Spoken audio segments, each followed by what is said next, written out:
There have been so many times when my doctors have not believed me when I've told them that I was in pain. The first one happened when I was 15 years old. During basketball practice while running wind sprints, I started to feel this horrible, horrible pain in my abdomen. You know how they say your body can't remember pain, but like I almost remember this pain so vividly. I just thought I was dying. There was a big period of my life where I was in chronic pain and went to my doctor time and time again. Just wasn't taken seriously at all. About 2 years ago, I had surgery to correct some of my jaw problems. After I woke up out of surgery, I immediately knew something was wrong. I had just installed my air conditioner. I turned it on and I was talking to a friend. I was completely fine. After we hung up and I tried to stand up, I got really woozy, literally the floor and everything kind of flipped upside down. My chest started getting really tight and I just felt like I couldn't get up off the floor. I was on the floor for maybe 15 minutes just trying to figure out what do I do. About 2 years ago, I started to develop a little pain in my vagina, mostly during sex. I didn't really think anything of it when it started. A couple months later, it became almost unbearable. The first gynecologist that I went to, I asked her if anything looked abnormal, and she just laughed at me. Basically, I was getting very bad abdominal pain to the point where sometimes I would be paralyzed by pain. There was one time I just was struck by this pain and I couldn't move. I just lay down on the airport floor and they had to call the ambulance. I was having a ton of pain, even though I was on a shit ton of morphine. And I told the doctor this and he said, well, let's up the dosage of morphine and you just got out of surgery, there's gonna be pain.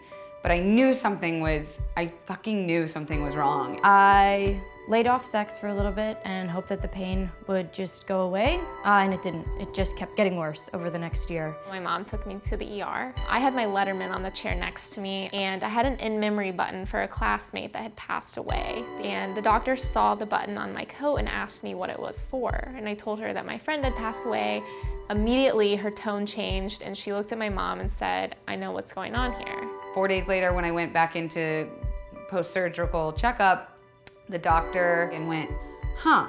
And he told me, hey, in the 20-something years that I've been practicing, this has never happened before. So he actually had to go back in 4 days later on New Year's Day and redo the surgery. Generally, the pain was brushed off as just being period pain, and I was just losing it because I was like, is this really just my period? Is this how it's gonna be for the rest of my life? She looked at my mom and then looked at me and said, your daughter's just sad. This is very common for teens to go through after one of their classmates passes away or goes through a tragedy. She then took the button off of my Letterman, held it up to my face, and told me to say goodbye to my friend. Oh, there was a whole crew of them. There was maybe 10 EMTs. The first thing that they said to me, they were like, did you go through a bad breakup? Are you sure you're not pregnant? All of these belittling, demeaning things to say that I think that you're overreacting. I noticed I couldn't feel my face. And the doctor said, oh, sometimes post-anesthesia, that can happen, the feeling will come back. Cut to 3 months later, still having this intense pain, can't feel my face. I go in for a check-in and the doctor says, oh, well, sometimes it takes up to 6 months. So 6 months go by, I come back in 6 months later and he says, well, no, it's for sure just the anesthesia wearing off. It's kind of like your face fell asleep. What?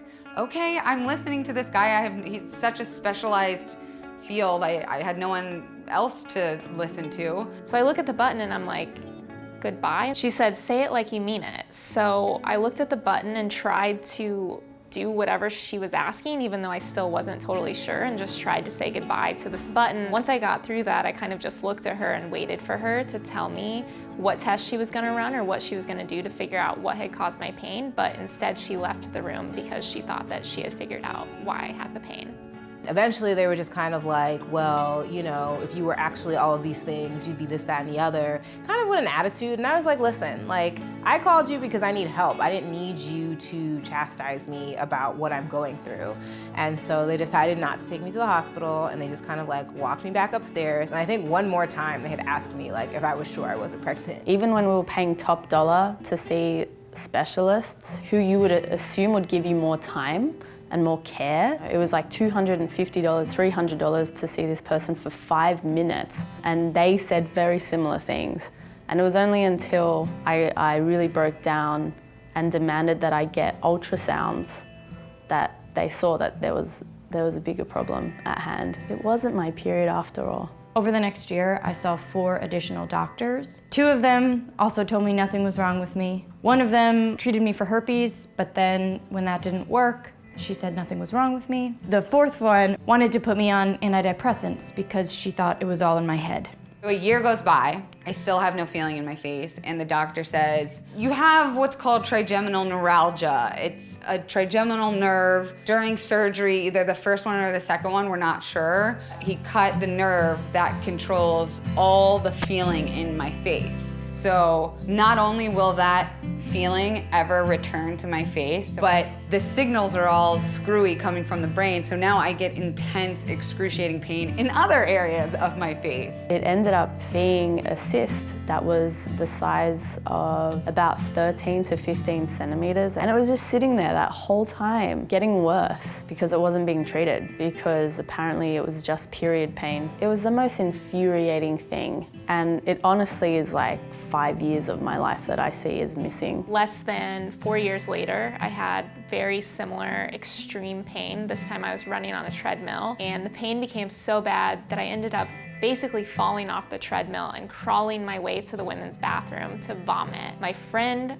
heard, called 911. At the hospital, my dad met me there. We waited hours to be seen by the time he came to see me. And at that point, he told me it's PMS and take Advil next time. I didn't know at the time, but I know now that both of those instances, I actually had ovarian cysts burst. They gave me some pamphlets. There's not really a lot of information about the vagina. What I learned in my own research is that there's just blanket terms. Vestibulina, vestibulitis, vulvodynia, and they're all just blanket terms for there's pain in different parts of your vagina. But there's no cure. The pamphlets say, use lube, or try to think of something else other than sex. I started going to see some other doctors, and as soon as I went in and explained the situation, another doctor said, I cannot believe that that doctor did that technique on you. People haven't done that in years. The one emotion I remember feeling the most is just shame and embarrassment. I felt stupid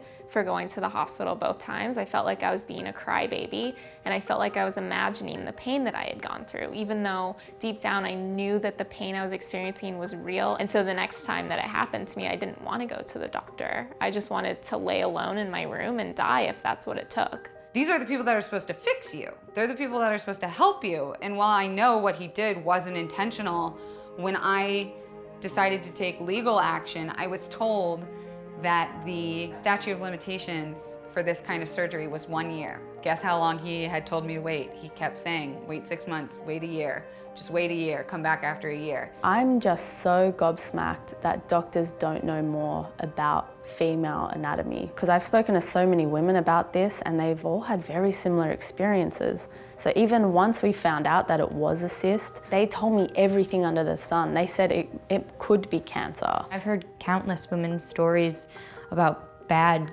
gynecology. When I was finally diagnosed with endometriosis and also told that I had ovarian cysts quite often on my ovaries, I felt vindicated but also angry. I wanted to go back in time and look those doctors in the eye and say, you know what, something is wrong with me, and if you actually did your freaking job, you could have told me that. I just find it so crazy. It's like, would you have asked a man, oh, are you going through some shit? Did you have a really bad breakup with your girlfriend? Or like, I can't imagine them asking those series of questions to a man.